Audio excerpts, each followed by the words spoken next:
నమస్తే. రాష్ట్రంలోని ఇంజనీరింగ్ కళాశాలలో అధ్యాపకుల సమస్యలు రోజురోజుకు పెరిగిపోతున్నాయి. అందులో భాగంగానే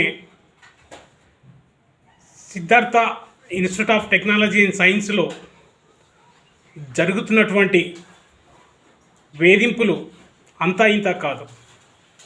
అధ్యాపకులను పలు సమస్యలతో వేధిస్తూ వారిని ఏమాత్రం శ్వాస పీల్చుకోవడానికి కూడా ఒక టైం ఇవ్వనటువంటి పరిస్థితి కాలేజీలో నెలకొందని అధ్యాపకులు తెలియజేస్తూ ఉంటే చాలా బాధ కనిపించింది. ఒకటే తెలియజేసేది కాలేజీ యాజమాన్యానికి, నిబంధనల ప్రకారంగా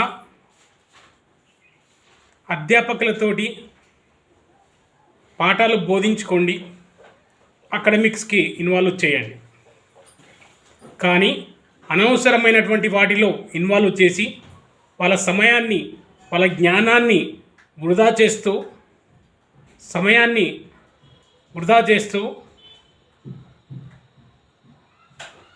కనీసం వారు నేర్చుకున్నటువంటి జ్ఞానాన్ని విద్యార్థులకు చెప్పాలా వద్దా అనే ఆలోచన కూడా లేకుండా చేస్తున్నటువంటి యాజమాన్యం మరి ఎలాంటి సమాధానం లేకుండా అధ్యాపకులను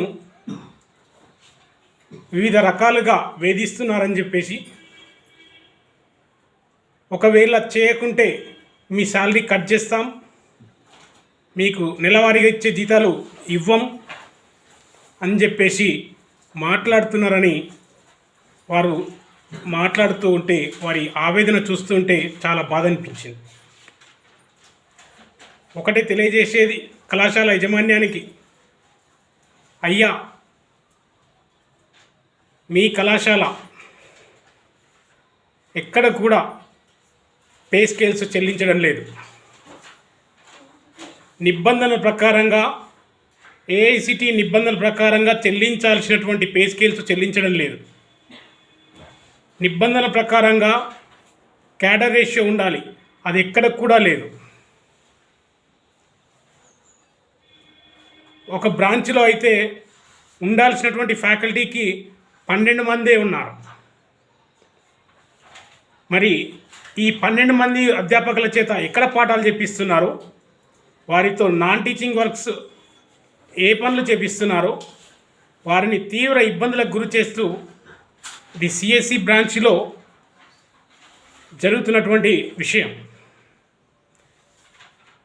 తంబు ఫ్యాకల్టీ తోటి నడిపిస్తున్నారు, ఓన్లీ తంబు మాత్రమే నడిపిస్తున్నారు. ఉదయం సాయంత్రం వచ్చి తంబులు వేసిపోతున్నారు.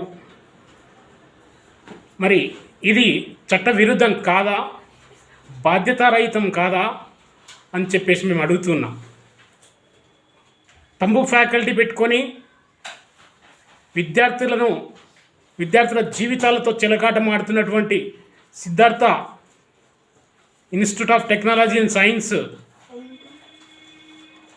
ఏం సమాధానం చెప్తుందో చూస్తాం. ఖచ్చితంగా సమస్యలపైన మేము ప్రతిఘటిస్తాం, ప్రశ్నిస్తాం. అధ్యాపకులకు మేలు జరిగే విధంగా చర్య తీసుకునే వరకు మాట్లాడతామని చెప్పేసి తెలియజేస్తున్నాం. విద్యార్థులు విద్యకు దూరం కాకుండా, వారికి ఎలాంటి నష్టం లేకుండా రెగ్యులర్ ఫ్యాకల్టీని నియమించాల్సినటువంటి బాధ్యత సిద్ధార్థ కాలేజీకి ఉందని చెప్పేసి, ఆ యాజమాన్యానికి ఉందని చెప్పేసి తెలియజేస్తున్నాం. తంబు ఫ్యాకల్టీతో ఉంటే ఖచ్చితంగా తంబు ఫ్యాకల్టీ ఎంత ఉందో రౌండ్ ఫిగర్తో సహా ఆ వివరాలు కూడా త్వరలోనే వెల్లడిస్తాం. ఎంతమంది తంబులు వేస్తున్నారు, ఎంతమంది మనుషులు లేకుండా తంబులు వేస్తున్నారు, అది కూడా వ్యవహారం ఉంది. వీటన్నిటి వ్యవహారం బయటికి పెడతామని చెప్పేసి తెలియజేస్తూ, ఏది ఏమైనా యాజమాన్యం స్పందించి అధ్యాపకులకు మేలు జరిగే విధంగా, విద్యార్థులకు న్యాయం జరిగే విధంగా చర్యలు తీసుకోవాలని చెప్పేసి తెలియజేస్తున్నాం.